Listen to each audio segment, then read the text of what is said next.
Ингушетию с плановой рабочей поездкой прибыл секретарь Совета безопасности России Николай Патрушев. Как сообщил руководитель субъекта Махмуд Али Калиматов, состоится трехсторонняя протокольная встреча с участием Николая Патрушева и полномочного представителя президента России в СКФО Юрия Чайки. Позже секретарь Совбеза проведет совещание с участием глав регионов СКФО, а также представителей федеральных органов исполнительной власти, администрации президента России, Генеральной прокуратуры России, органов власти республики, территориальных органов федеральных органов исполнительной власти и органов государственной власти субъектов Российской Федерации.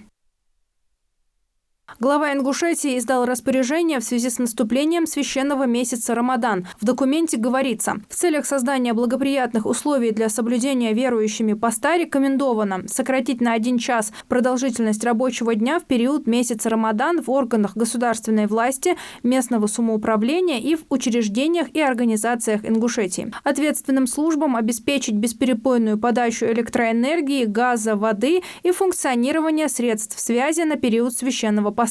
Организациям, реализующим продукты питания, осуществлять деятельность в период священного поста ежедневно до 23 часов, не повышая цен на реализуемый товар. Минсельхозу Ингушетии рекомендовано создать необходимые условия во всех придорожных мечетях вдоль федеральной автодороги «Кавказ» для разговения водителей и пассажиров транзитного транспорта, а также принять меры по организации и проведению сельскохозяйственных ярмарок. С 1 апреля правительство повысит социальные пенсии на 7,5%. Размер индексации рассчитывается, исходя из темпов роста прожиточного минимума пенсионеров за прошедший год. Социальные пенсии получают граждане, у которых нет достаточного подтвержденного стажа для начисления страховой пенсии. Кроме того, эти выплаты положены людям с инвалидностью и тем, кто потерял кормильца. Также с 1 апреля на 7,5% будет повышен размер государственного пенсионного обеспечения отдельных категорий граждан. В целом решение затронет более 4 миллионов человек.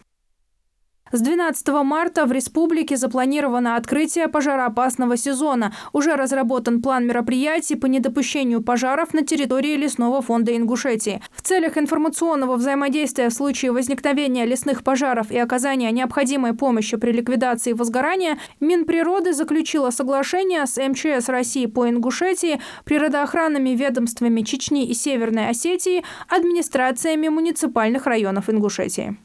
Россети Северный Кавказ отремонтирует свыше 70 километров линий электропередачи в Ингушетии. Комплекс технических мероприятий будет реализован во всех 4 районах республики – Джайрахском, Сунжинском, Назрановском и Молгобекском. Энергетики в том числе заменят 11 километров ветхого провода на самонесущий изолированный. Он более надежен, устойчив к механическим повреждениям и сложным погодным условиям.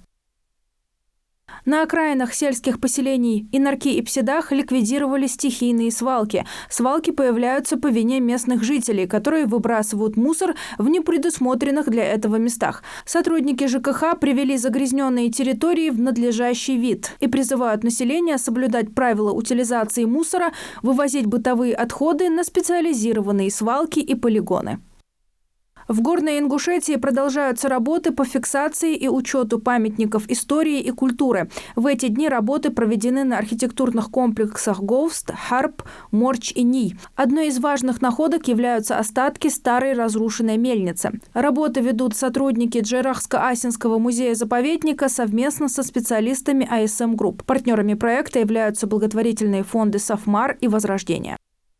Ингушские лучники приняли участие в открытом чемпионате и первенстве по стрельбе из лука на Кубок главы Кисловодска. Соревнования собрали около 90 спортсменов из 8 регионов нашей страны. В состязаниях Муса Хамхоев занял 1 место в классе КЛ «Бесприцельный», Магомед Сычоев удостоен 2 места в классическом луке, Ислам Чепанов завоевал 3 место в блочном луке, Молдин Баркинхоев также занял 3 место в КЛ «Бесприцельный». Аслан Гайтукеев выполнил норматив кандидата в мастера спорта России, набрав 559 очков. Ингушетия примет участие в международной выставке МИД, которая пройдет в Москве с 19 по 21 марта. Республика под брендом Ингушетии представит минеральную воду Ачелуки в различном ассортименте, натуральный ингушский горный мед, местные фрукты, сувениры и изделия из рыбной кожи фирмы «Шади». Планируется также продемонстрировать видеофильмы о туризме и культуре, провести различные акции и лотереи. Посетители стенда смогут на месте подобрать тур и запланировать отдых в Ингушетии. Планируется также подписать соглашение о сотрудничестве в туристической сфере с Министерством экономического развития Ростовской области и Комтуризмом Татарстана. Об этом сообщил глава региона в своем телеграм-канале.